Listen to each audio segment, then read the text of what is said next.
The grand chamber stretched out like a small moon, circular and vast, with seats arranged in rings that descended toward the center stage. Holographic displays floated above each delegation, showing the symbols of their species in soft, glowing light. The air hummed with translation devices, turning thousands of alien languages into comprehensible speech. This was the Galactic Council, where 847 species gathered to decide the future of their corner of the universe. In the front rows sat the powerful species. The Vraxith Dominion occupied the prime position, their scaled bodies gleaming under the chamber lights. Their ships controlled 14 conquered systems. Their weapons could crack planets. Everyone knew this because the Vraxith made sure everyone knew. Further back, in the cheap seats, where minor species gathered, Ambassador Park Ji-won sat with her datapad. She wore a simple gray suit, nothing fancy, nothing that drew attention. Beside her, Commander Choi Daeon sat in his military uniform, which looked almost ceremonial, like he was there for show. Behind them, Captain Lee Min-ho reviewed reports on his tablet, occasionally glancing up at the proceedings with mild interest. They had sat in these same seats for 50 years.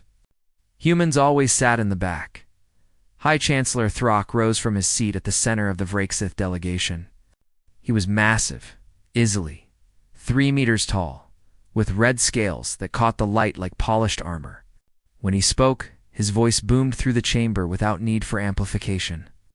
Fellow members of the Galactic Council, Throck began, his tone dripping with confidence. For too long, we have operated under an outdated system of shared military responsibility. The universe is dangerous. Threats emerge from dark space. Pirates plague the trade routes. Who protects you? Who keeps the peace? He gestured to the holographic display above his head. Images appeared, showing Vraxith warships in formation, thousands of them, bristling with weapons. Planets burning under orbital bombardment. Enemy fleets scattered like leaves before wind. The Vraxith Dominion maintains the largest military force in known space. Our technology is unmatched. Our warriors are bred for combat. We have proven our strength in 14 campaigns of conquest and pacification. It is time to acknowledge reality. The Vraxith should lead all galactic military operations. Lesser species should contribute resources and defer to our expertise. Murmurs rippled through the chamber. Some species nodded in agreement. Others shifted uncomfortably in their seats. The Vraxith had grown powerful, there was no denying it. Their fleet had crushed every opposition. Their weapons turned moons into debris fields. A representative from the Quillian Collective, species of insectoid traders, stood hesitantly. High Chancellor, while we respect the Vraxith military capability, such centralization of power seems ... unwise. What safeguards would exist to prevent abuse? Throke's laugh was like rocks grinding together. Abuse. We have maintained order across our territories for a decade. Our rule is firm, but fair. You speak of safeguards while your own trade convoys are attacked weekly by pirates we must defend you against. The strong must lead. The weak must follow. This is the natural order. More murmurs. More uncomfortable shifting. The Quellian representative sat down, looking defeated. Throck continued. We propose a restructuring of the Council's defense hierarchy. The Vraxith Dominion will assume supreme military command. All member species will contribute 15% of their gross planetary product to a unified defense fund, which we will administer. Fleet movements and military decisions will be made by Vraxith command staff. Those who disagree may leave the Council's protection and face the universe alone. It was a threat barely disguised. Join us or die alone. The chamber erupted in debate. Some species argued passionately against the proposal. Others, clearly intimidated, spoke in favor. The smaller species, those who had seen what Vraxith warships could do, mostly stayed silent. After an hour of discussion, the council speaker, a floating jellyfish-like creature from the ancient luminary species, called for preliminary opinions. One by one, delegations were asked their stance. The powerful species, mostly aligned with the Vraxith, were offered careful non-committal responses. The weaker species either agreed out of fear or stayed silent. As the speaker worked through the rows, he eventually reached the back section where the minor species sat. "The human delegation," the speaker announced, his translated voice echoing through the chamber. "What is humanity's position on this proposal?" All eyes turned to the back rows. High Chancellor Throck turned as well, a smirk playing across his reptilian features. Ambassador Park Juan stood slowly. She was small compared to most species in the room, barely 165 centimeters tall. Her black hair was pulled back in a simple style. She held no notes, carried no dramatic holographic displays. "We have no objections," she said simply, her voice calm and even. "Proceed as you see fit." Silence followed her words. Several species looked surprised. The humans were just agreeing. Just like that. Throke's smirk widened into a full grin. How refreshing. At least one species understands reality. The humans show wisdom in their submission. Park sat down without responding. She pulled out her datapad and resumed taking notes as if nothing significant had happened. Throck seized the moment. "Let this be an example to all of you. Humanity understands their place in the galactic order. They are a young species, barely explored beyond their own star system. With a military force so small, it is hardly worth counting. They sit in the back rows because that is where they belong. They accept Vraxith leadership because they are wise enough to know they cannot compete." Some species laughed nervously at Throke's words. Others looked at the human delegation with something like pity. Such a young species, so quick to surrender their sovereignty. But a few of the older species, those who had been on the council for centuries, noticed something odd. They saw Commander Choi's face and the slight smile that played at the corner of his mouth. They saw the way Ambassador Park's fingers drummed on her datapad in a specific rhythm, like she was counting something. They saw Captain Lee Minho glance at his companions and nod slightly, as if confirming some unspoken message. The luminary speaker had been on the council for 400 years. He had seen species rise and fall.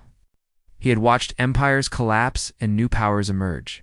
And he had learned to read the signs as he watched the human delegation sit quietly in their back row seats. Taking notes and showing no concern about Throke's insults, he felt a small tendril of unease. Species that were truly weak protested loudly when insulted. They defended their honor. They made excuses. Species that were truly dangerous did not need to. The luminary speaker said nothing. He simply made a mental note to review the intelligence reports on humanity that had been gathering dust in the council archives. Something about the humans' calm acceptance did not fit. They had been sitting in the back for 50 years, watching, listening, saying almost nothing. What, he wondered, had they been doing during all that time? The vote proceeded. The Varaxith proposal passed with overwhelming support, mostly because no one dared vote against it. The restructuring would begin immediately. As the session ended and delegates filed out, High Chancellor Throck passed by the human delegation. He looked down at Ambassador Park with undisguised contempt. "Smart choice, human," he said. "Your species knows its limitations. Stay in the back, stay quiet, and we will protect you from the dangers of the universe." Park looked up at him with a slight smile. "Thank you, High Chancellor. We will continue exactly as we have been." Throck laughed and walked away. Already discussing military deployments with his advisors, Commander Choi waited until the Vraxith were out of earshot. Then he leaned toward Park and whispered, "Should I send this signal?" Park checked her datapad one more time, confirming something in the data. "Not yet. Let them enjoy their victory." "We wait for how long?" Captain Lee asked quietly. Park's smile never wavered. "Until they need us. It won't be long." The three humans gathered their belongings and left the chamber, returning to their modest offices in the back corridors of the council station. To anyone watching, they looked like bureaucrats heading home after a boring day of politics. No one noticed the encrypted message that left the station seconds later. Traveling through quantum-linked communication, erased to 12 hidden locations across human space, the message was simple: status unchanged. Continue preparations. Condition yellow maintained. In the back of the chamber, in seats that everyone ignored, Humanity had been watching and waiting for 50 years. Soon, the galaxy would learn why. 6 months passed. The Vrakseth Dominion restructured the Galactic Defense Forces exactly as they wanted. Species contributed their resources. Vrakseth commanders took control of fleet positions. High Chancellor Throck appeared on public broadcasts, announcing victories against pirate groups and boasting of the new era of Vrakstheld peace. The humans continued sitting in the back of council meetings, saying nothing, voting yes on every proposal. No one paid them any attention anymore. Then the distress signals started. The first came from a mining colony on the edge of the Aslian Collective's territory. The message was brief and frantic. Unknown ships approaching, not responding to hails. They're not ships. They're a swarm. They're eating the station. There, then silence. The Vrakseth sent a patrol group to investigate. The patrol group never returned. The second distress signal came 3 days later from a Vrakseth military outpost. Machines. Millions of them. Self-replicating. They consume everything. Requesting immediate reinforcements. They're through the shields. There, in the silence again. By the end of the first week, 6 colony worlds had gone silent. The Galactic Council convened an emergency session. This time, the mood in the chamber was different. Fear hung in the air like smoke. Holographic displays showed what little data they had collected. The attackers were machines, each about the size of a human fist, but they moved in swarms of billions. They landed on planets and stations, broke down all matter into base elements, and used those elements to build more of themselves. In 72 hours, they could strip a planet to its core. The older species checked their historical databases. Nothing matched. These machines came from dark space, from the void between galaxies. Some species had legends of ancient machine intelligences that consumed worlds, but those were just stories. Or so everyone had thought. Dr. Nam Hunwoo, a human xenobiologist, sat in the back rows with the rest of his delegation. He studied the data on his tablet, his expression neutral. Beside him, Captain Kang Sora reviewed tactical assessments from the destroyed colonies. Neither spoke, but they exchanged glances occasionally. Communicating in the silent way that military people do, High Chancellor Throck stood at the center of the chamber. But his confident swagger was gone. His scales seemed duller. The Vrakseth Dominion is mobilizing our full military force. We will engage these machines and destroy them. All council species should remain calm. We will protect you. But his voice lacked its usual certainty. The Quellian representative stood. High Chancellor, these machines destroyed a Vrakseth military outpost in under an hour. How can you guarantee victory? Because we are Vrakseth, Throck snapped. We have conquered 14 systems. We command the largest fleet in the galaxy. We will crush these machines like we have crushed every enemy before. Council approved the military action. What choice did they have? The Vrakseth were their only defense. The human delegation said nothing. They voted yes, like always, and returned to their quiet offices. 3 days later, the Vrakseth fleet engaged the machines at the Corvin system.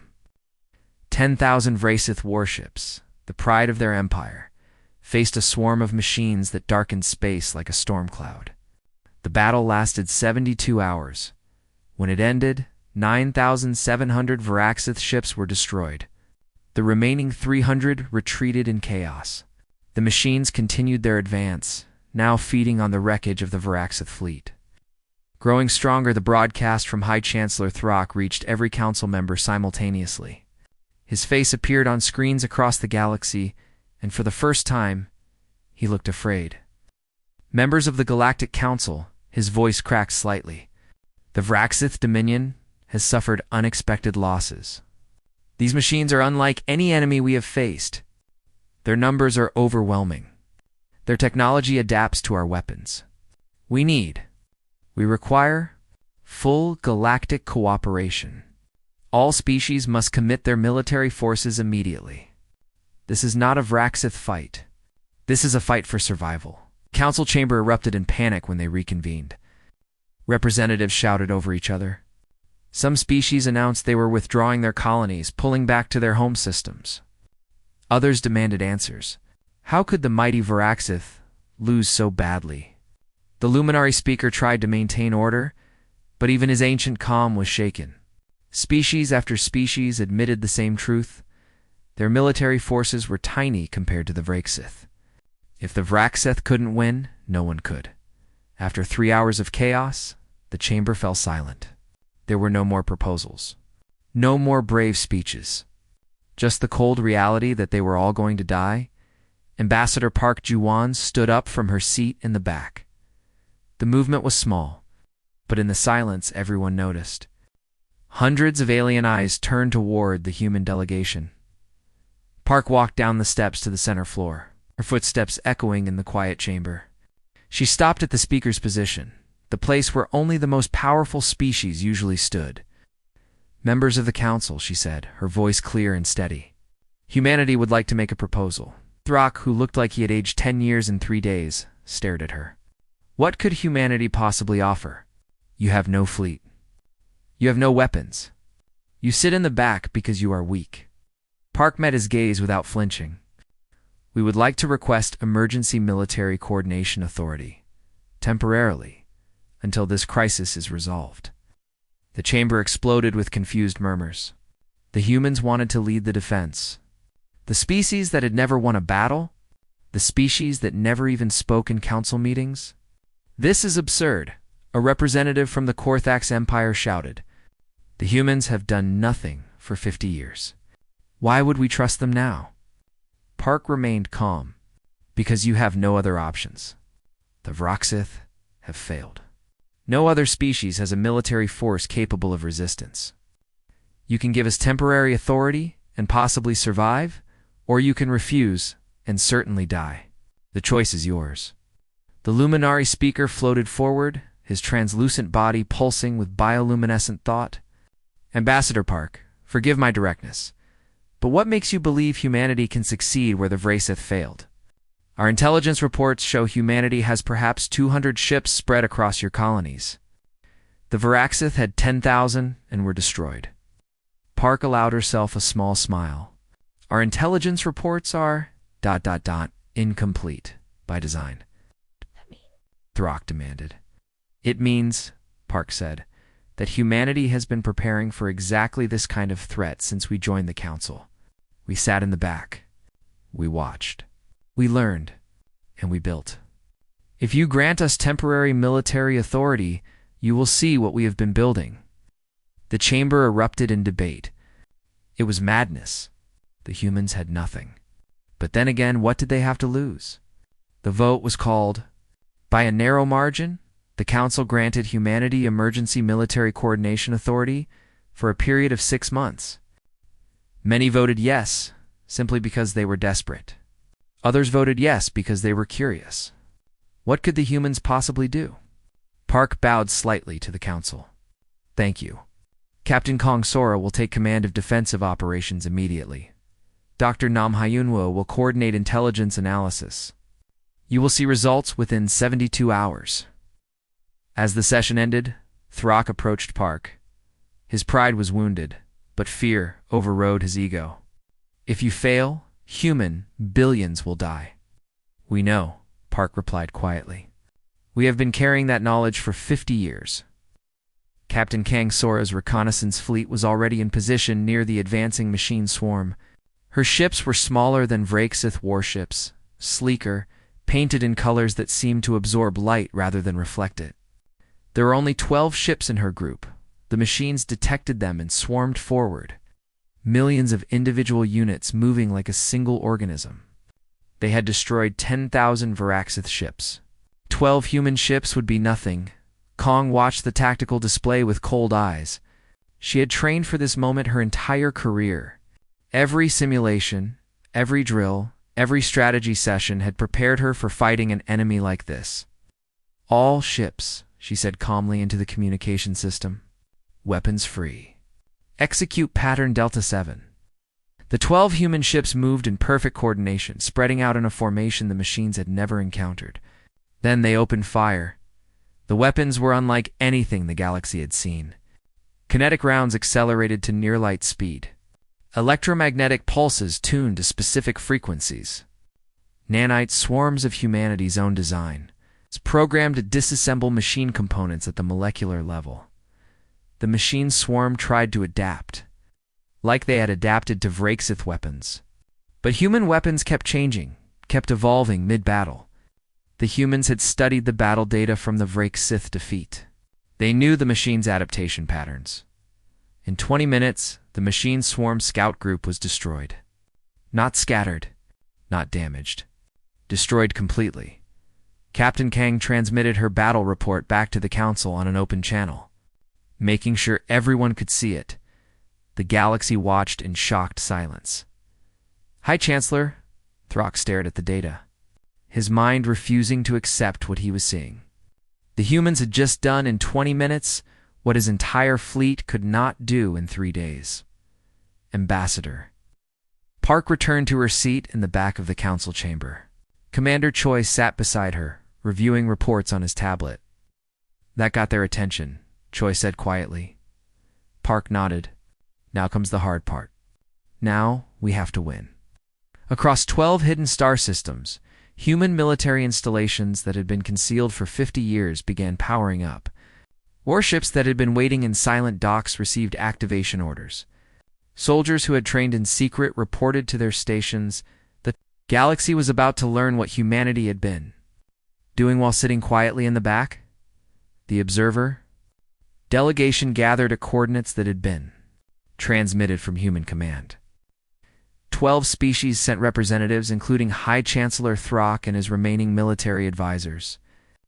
They traveled in a Vrakesith diplomatic ship, escorted by human fighters that appeared from nowhere and disappeared just as quickly. When they emerged from faster-than-light travel, what they saw made no sense. The star system before them was full of structures. Massive shipyards floating in orbital positions around 3 planets. Defense platforms bristling with weapons. Space stations large enough to house millions. And ships. Thousands of ships. Some were small and fast, painted in dark colors that made them nearly invisible against space. Others were enormous, heavy cruisers with armor plating meters thick.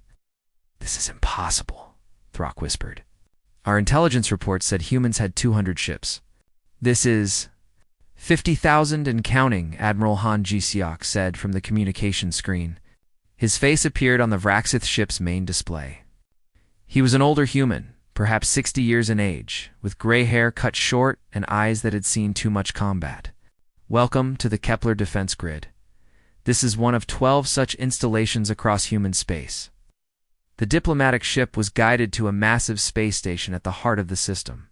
As they docked and entered through security checkpoints that scanned them with technology they didn't recognize, the observers realized they were seeing only a tiny fraction of humanity's true capability. General Bae Yoonji met them in a conference room. She was a compact woman with sharp features and movements that suggested decades of military training. Behind her, holographic displays showed fleet positions, weapon specifications, and strategic assessments. "Thank you for accepting our invitation," General Bae said. "We understand you have questions. We will answer them as completely as security allows." A representative from the Korthax Empire, a species of floating gas-based life forms, spoke first. "How did you hide all of this?" "Our intelligence services monitor all Council species. We should have detected construction on this scale."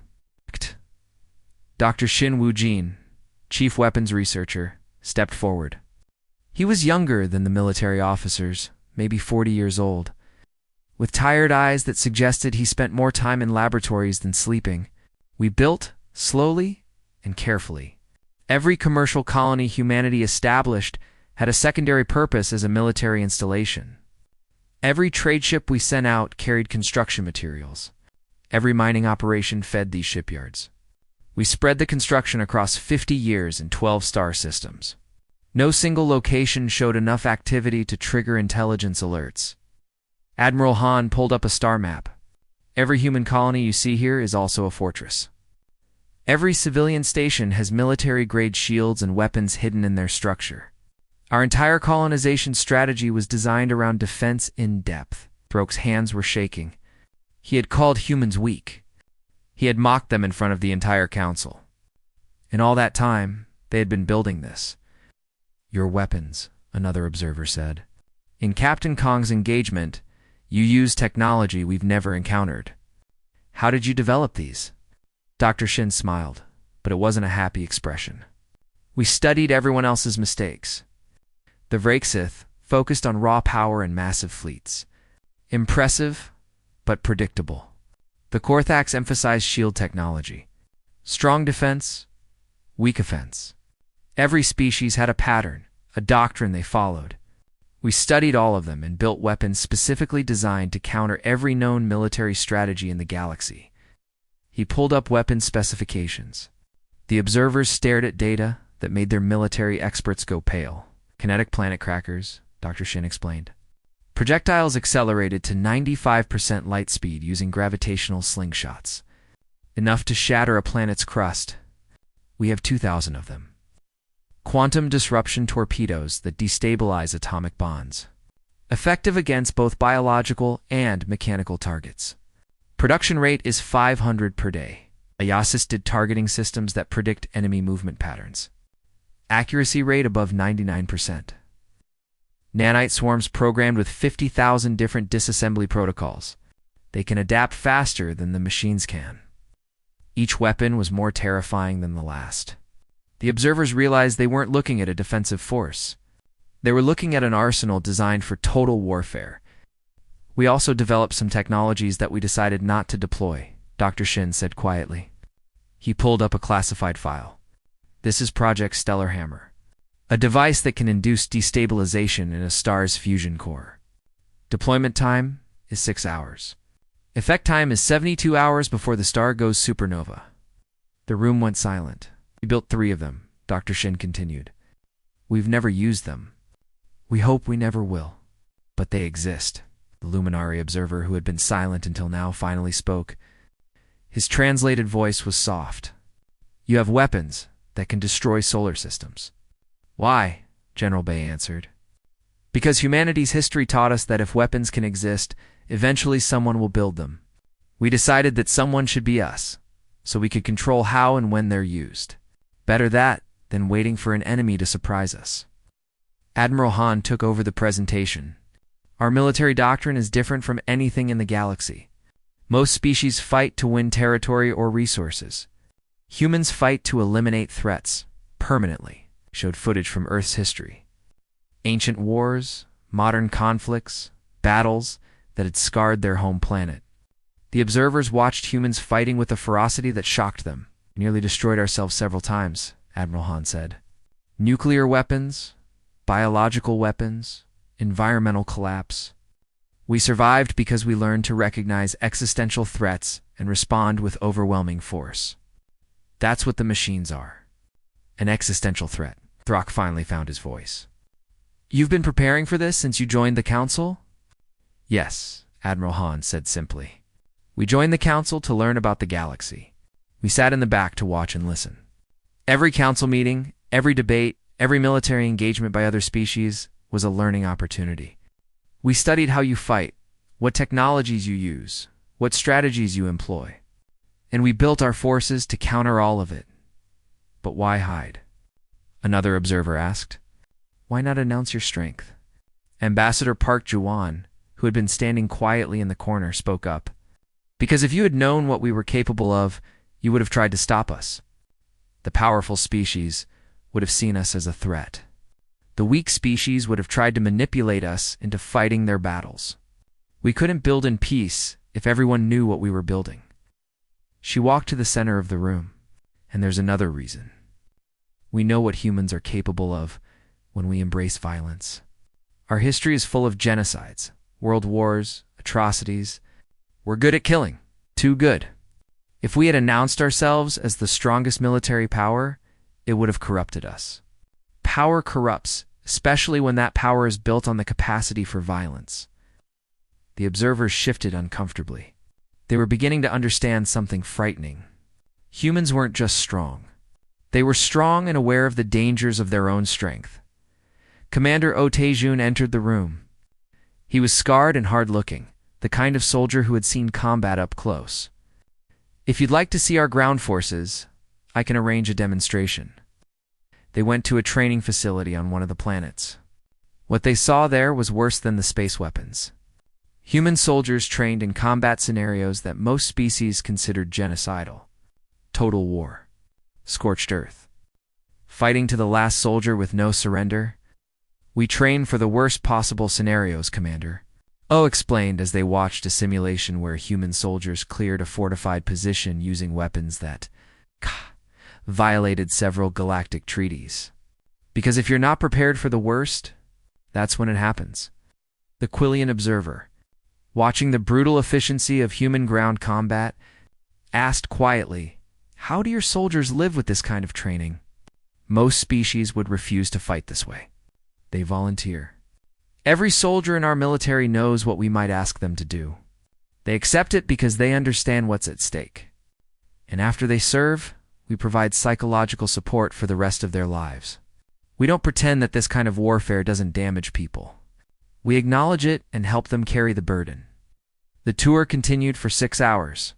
By the end, the observers had seen enough. They understood now why humans had hidden their strength. Any species with this level of military capability would be feared by the entire galaxy as they prepared to leave.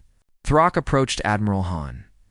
The Verixith leader looked smaller somehow, his pride completely shattered.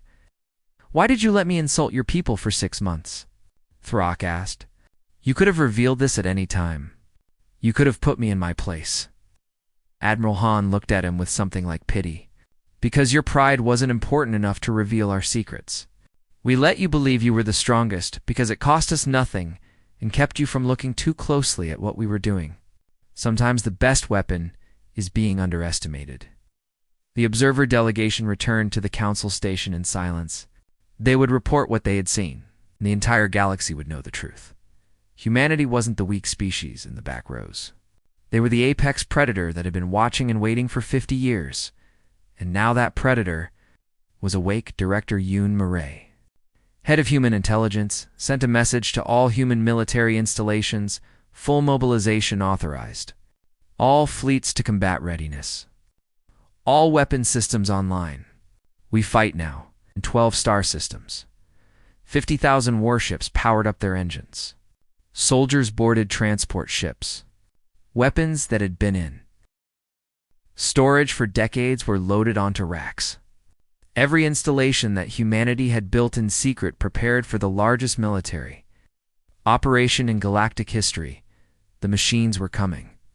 But humanity was ready, and the galaxy was about to learn that the species sitting quietly in the back had been the most dangerous ones all along. Fleet Admiral Quan Min-jae stood on the bridge of the UHS Indomitable, humanity's largest warship. The command center stretched out before him, filled with displays showing the positions of human forces across 18 star systems. Behind him, officers from a dozen different species worked at stations, coordinating the largest military operation the galaxy had ever seen. "All fleets report ready," his operations officer announced. Commander Yu Jisoo had served with Quan for 15 years. She knew his command style, knew when to speak, and when to stay silent. "Begin Phase 1, Quan ordered." His voice was calm. But everyone on the bridge could feel the weight of the moment. The first 3 months of the war established a pattern that would define the conflict. Human forces didn't fight defensively. They pushed forward, attacking machine positions with a ferocity that shocked their allies. Every system the machines occupied became a battlefield. Every machine cluster became a target. Captain Lee Se-yoon commanded a destroyer group on the front lines. Her ships were fast and deadly, hitting machine formations and disappearing before the enemy could respond. She had 123 engagements in the first month alone. "Target the coordination nodes," she ordered during an attack on a machine-held asteroid field. The smaller units can't function without central processing. Her tactical officer, Lieutenant Park Min-soo, highlighted 3 larger machine units in the swarm. Firing solutions locked. The destroyers unleashed their weapons. Quantum disruption torpedoes tore through space, destabilizing the machine nodes at the atomic level. The smaller machines, suddenly without direction, scattered, and became easy targets. But victories came at a cost. Soo-yoon lost 2 ships in that engagement. 47 crew members died. She filed the casualty reports with a steady hand, then ordered her remaining ships to the next target. The other galactic species watched in horror. Human losses were mounting. In the first month, humanity suffered 15,000 casualties. For species that had never experienced total war, the numbers were unthinkable. But humans kept fighting. More ships arrived to replace losses. More soldiers volunteered. The human military machine never slowed. By the 4th month, something changed. The other species began to understand what they were witnessing. This wasn't just a military operation. This was the human way of war. Total, absolute. Without mercy or retreat, Commander. Otajan's ground forces landed on a planet the machines had partially consumed. Half the world was still intact, but the other half had been stripped down to bedrock. Machine units swarmed across the surface by the billions. "We're going in," O announced to his troops. Rules of engagement are simple. Nothing mechanical leaves this planet. Nothing. The battle lasted 6 days. Human soldiers used weapons that made the planet temporarily uninhabitable for biological life. But the machines couldn't adapt to the sheer variety of attacks. Nanite swarms, electromagnetic pulses, kinetic bombardment, chemical agents designed to corrode machine components. When the battle ended, the machine presence was eliminated. O stood on the ruined surface, looking at the devastation. 30% of his soldiers were casualties. The planet would need decades to recover. But the machines were gone. Was it worth it? A young soldier asked him, staring at the wasteland around them. O's answer was simple. "We're still alive. That makes it worth it." The other species started adapting human tactics, but it was hard. Their military traditions didn't prepare them for this kind of warfare. Humans didn't just accept losses, they expected them. Every battle plan included casualty projections. Every operation assumed some forces wouldn't come back. The Vraseth remnants, now led by a younger chancellor named Vrock, struggled the most. They had been raised to believe they were the ultimate warriors. Now they were learning from humans, and the lessons were harsh. "You're too afraid of dying," a human tactical advisor told a group of Vraxeth officers. "In battle, you hesitate because you want to survive. Humans want to survive too, but we're willing to die if that's what victory requires. You need to embrace that mindset." Brock himself spent time with Admiral Han, learning human strategy. "How do your soldiers cope with this?" he asked after reviewing casualty reports from a recent battle. Han's answer was honest. "Some don't. We have psychological support services for every soldier. We don't pretend that war doesn't damage people. We acknowledge the cost and help them carry it. But we also train them to accept that cost before they ever see combat. They volunteer knowing what might be asked of them." By the 9th month, the tide was turning. The machine's advance had stopped. Human forces had contained them to 17 star systems and were slowly grinding them down. But the fighting was brutal. Every system required months of combat. Every planet was a battlefield. Captain Lee, Soo-yoon's destroyer group, discovered something critical during a deep space reconnaissance mission. The machines weren't just scattered units. They had a central coordination hub, a massive structure hidden in a nebula between systems. "If we take out that hub," she reported to Fleet Command, "the entire machine network should collapse. But it's heavily defended. We're looking at suicide mission levels of defense." Fleet Admiral Kwan reviewed her findings. The tactical analysis was clear. A strike force could reach the hub, but survival wasn't likely. They would need to deliver a quantum singularity device directly into the structure's core. The explosion would destroy everything within a light-year radius. Including the delivery ships, Kwan addressed the fleet on an open channel. "We've identified the enemy's central coordination hub. Destroying it will effectively end this war. But the mission requires volunteers for a one-way trip. We need 300 ships and approximately 12,000 crew members. Those interested should report to their commanders." Within an hour, 12,000 humans had volunteered. Officers and enlisted personnel, veterans, and new recruits. all willing to die if it meant winning the war. But then something unexpected happened. The Vraxith made an announcement. 3,000 Vraxith soldiers volunteered to join the mission. Brock appeared on the communications screen, addressing Admiral Kwan directly. We have learned from humans what it means to fight for survival. Our pride was broken when the machines destroyed our fleet. You showed us that true strength isn't about domination. It's about sacrifice. We asked permission to join this mission. Kwan was quiet for a moment. Then he nodded. Permission granted. Welcome to the strike force. The combined force of 15,000 prepared for the mission. Captain Lee Soo-yoon commanded one of the destroyer groups. She recorded a final message to her family, like all the volunteers did. If you're watching this, I didn't make it back, she said to the camera. I want you to know I was proud to serve. The machines threatened everything we built, everything we care about. Sometimes the only way to protect what matters is to give everything you have. I love you all.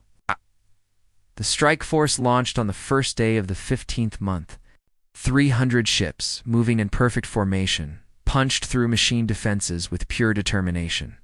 They lost ships every kilometer of the way. 50 ships gone in the first hour. 100 more in the second. But they kept going. Captain Lee Soo-yoon's ship made it to the final approach. Only 40 ships remained from the original 300. The hub loomed before them, a structure the size of a small moon, covered in machine defenses that filled space with weapons fire.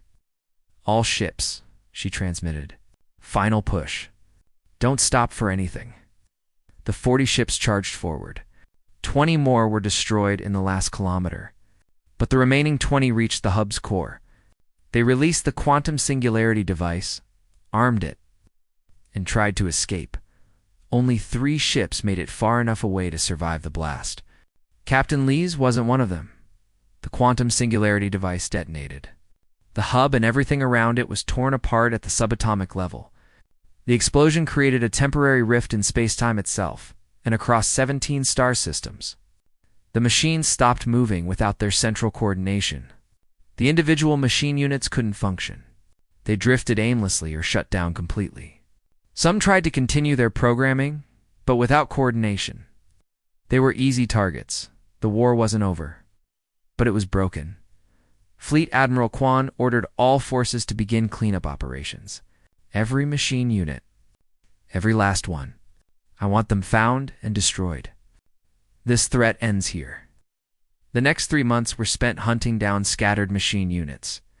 It was tedious work, searching through asteroid fields and abandoned stations, but humans were thorough.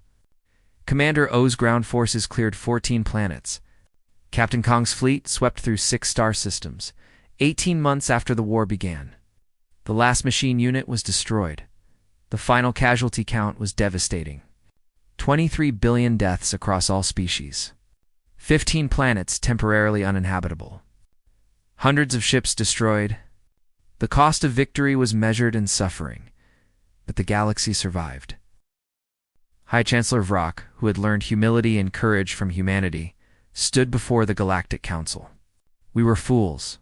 We thought the Vraxith were the strongest because we could conquer.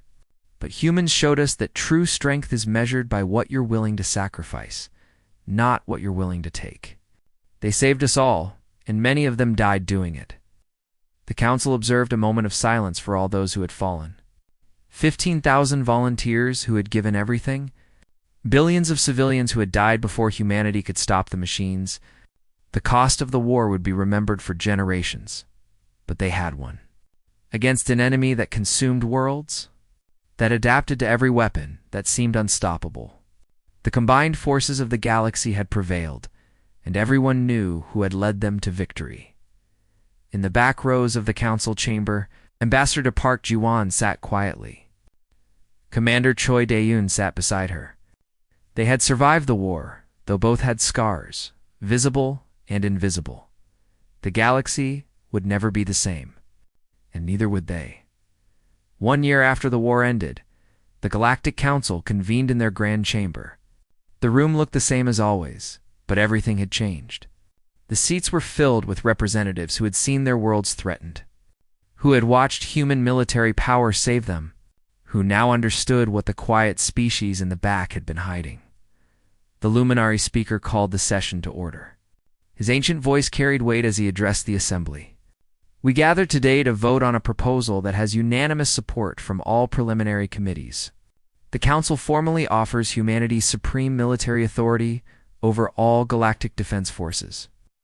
The resolution appeared on displays throughout the chamber. It was comprehensive and generous. Humans would command all military operations. All species would contribute resources to support human forces.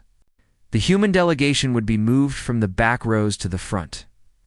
2 seats of power beside the ancient species that had founded the Council.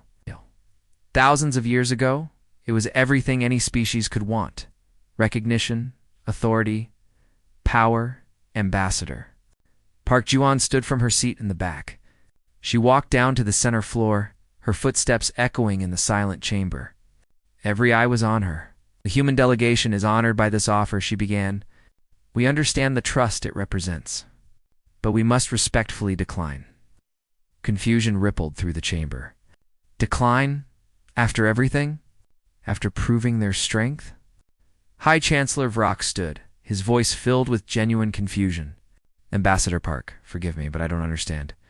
Humanity saved the galaxy. You proved yourselves the strongest military power in known space. This authority is earned. Why refuse it? Park was quiet for a moment, choosing her words carefully. Because we know what we are. We know what we're capable of. And we know what happens when the species with the most weapons decides it should rule. She gestured to Admiral Han Jizyok, who had entered the chamber. The Admiral walked to join her at the center. His uniform showed the wear of 18 months of constant warfare. His face showed the weight of commanding forces that had lost so many. During the war, Admiral Han said, humanity deployed weapons and tactics that most species had banned. We used technologies that made planets uninhabitable. We fought with a brutality that shocked our allies. We did these things because they were necessary to win. The machines didn't negotiate. They didn't surrender. So neither could we. He pulled up casualty statistics on the central display. The numbers were staggering. Human losses. Civilian deaths. Collateral damage from human weapons. We saved the galaxy, Admiral Han continued.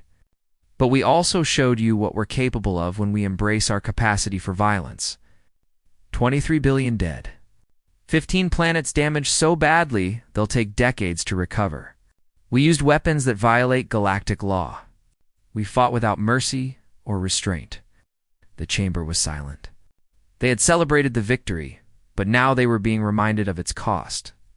General Bayunji stepped forward. Humanity has a long history on our home world. We've fought thousands of wars. We've nearly destroyed ourselves multiple times. We've committed genocides. We've built weapons designed for nothing except killing other humans. We've used those weapons. She showed images from Earth's history, ancient wars, modern conflicts, the scars of a species that had survived by being very, very good at violence. We know what humans become when we decide might makes right, General Bay said quietly. We've studied our own history. We've learned from our mistakes. And the most important lesson we learned is this: the species that wins through overwhelming violence should never trust itself with absolute power. Ambassador Park took over again. For 50 years, we sat in the back of this chamber. We watched. We listened. We learned. But we were also watching ourselves, making sure we didn't become what we feared. The weapons we built, the fleets we assembled, the soldiers we trained, all of it made us powerful. And power is corrupting, especially when that power is built on the capacity to destroy. Commander Otejun, whose scars from ground combat were visible even from across the chamber, spoke next. My soldiers are trained killers, the best in the galaxy. They can clear a fortified position in minutes. They can fight in conditions that would break other species, but they have nightmares. They see the faces of enemies they killed. They remember the civilians who died in crossfire. That weight never goes away. He looked directly at the council. We're willing to carry that weight to protect the galaxy, but we won't rule it. Because the species that's best at killing shouldn't be in charge of everyone else. The Quillian representative, who had seen human forces devastate machine positions with weapons that terrified him, stood slowly. So what do you propose?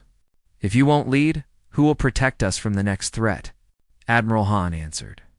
We'll remain your shield. We'll maintain our fleets. We'll keep our weapons. We'll stay ready. But we will not command. Instead, we propose a new defense structure. Humanity provides military force during existential threats. The Council maintains authority over when and how that force is deployed. We'll be the weapon, but the Council will decide when to draw it, and if we disagree with your tactics, ask a representative from a pacifist species. You used weapons we consider immoral? Then you have the right to remove our authority, Park said simply. This arrangement only works if you have the power to stop us. We'll provide detailed reports on every weapon, every ship, every operation. The Council will have full transparency. If we cross lines you find unacceptable, you can revoke our authority and face the next threat without us. It was a stunning offer. Humanity was giving the Council the power to restrain them. Director Yoon Murray, head of human intelligence, added a final point. We sat in the back because we were watching for threats, not just external ones like the machines. We were watching all of you, yes, trying to understand the galaxy, but we were also watching ourselves, making sure we didn't become the monsters we're capable of being.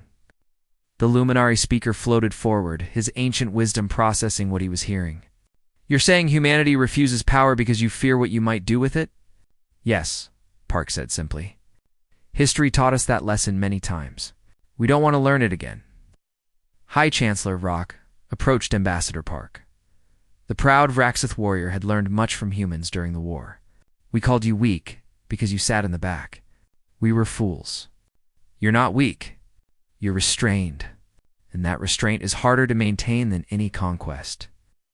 Park nodded to him respectfully. You learned quickly, Chancellor? Your people fought bravely in the final mission. That took courage. We learned from watching humans die, Rock said quietly. 300 ships went into that mission. Only 3 came back. The volunteers knew they would die, and they went anyway. That's not weakness. That's the opposite of weakness. The Council voted on the new defense structure. It passed unanimously. Humanity would maintain their military forces and provide protection during existential threats, but the Council would retain authority over deployment and oversight. It was a balance of power, carefully designed to prevent abuse.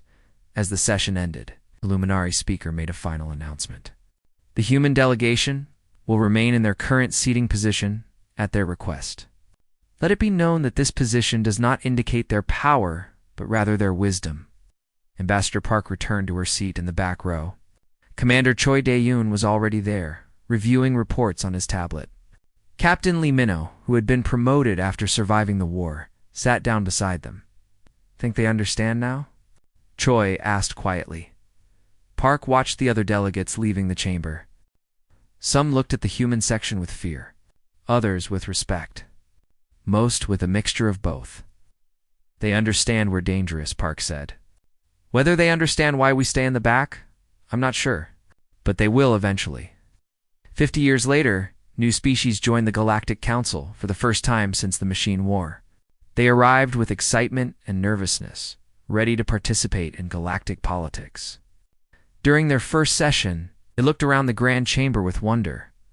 The powerful ancient species sat in the front rows. The wealthy trading species occupied prominent positions. And in the back, almost unnoticed, sat 3 humans in simple gray suits. One of the new delegates whispered to a guide, Why do they sit in the back? Are they not important? The guide of Roxeth, who had fought in the Machine War, smiled slightly. They sit in the back because they choose to. Watch them during debates. The powerful species in the front speak the loudest and accomplish the least. The humans in the back say almost nothing, but when they do speak, everyone listens. Why? The new delegate asked. Because 70 years ago, machines came from dark space and nearly destroyed the galaxy. The Varaxith Dominion, the strongest military power in known space, was defeated in days. And then those three humans in the back, who everyone had ignored for 50 years. Revealed they had been preparing for exactly that threat. They had 50,000 warships hidden across 12 star systems. They had weapons that could crack planets. They had soldiers trained for total war. The new delegates stared at the quiet humans in the back. So they're the strongest military power in the galaxy? By far, the guide confirmed. They saved us all. And after the war, when we offered them supreme authority, they refused. They said the species that's best at violence shouldn't be in charge.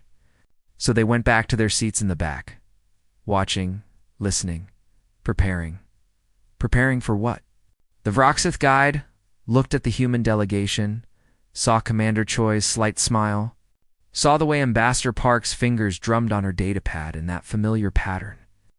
For whatever comes next, the guide said, they're always preparing. That's why they sit in the back. Not because they're weak, because they're the apex predator of the galaxy, and they know it. They sit in the back so they can watch everything. So they can see threats before anyone else does. And so the galaxy doesn't have to live in fear of them. The new delegate watched the humans for the rest of the session. They didn't speak once. They just took notes and observed. And somehow, that was more intimidating than any display of weapons or power, because everyone in the chamber knew the truth now. Those quiet humans in the back could destroy them all if they wanted to. They had the weapons. They had the ships. They had the capacity for violence that had saved the galaxy once and could destroy it just as easily.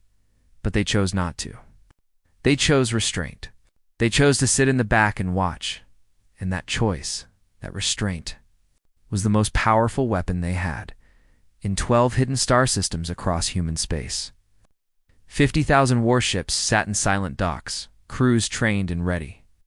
Weapons that could crack planets remained in storage, maintained, and functional. Soldiers trained every day for combat scenarios that most species couldn't imagine. The galaxy had peace because humans were prepared for war. And they stayed prepared, always watching, always ready. Always sitting quietly in the back of the council chamber, because the species that understood their own capacity for violence, that knew exactly how dangerous they could be, was the species that could be trusted to only use that violence when absolutely necessary. The mightiest species in the galaxy had learned why humans sat in the back, not from weakness, not from fear, but from wisdom earned through blood and sacrifice and the hard lessons of their own history. The apex predator didn't need to roar. It only needed to be known, and now everyone knew.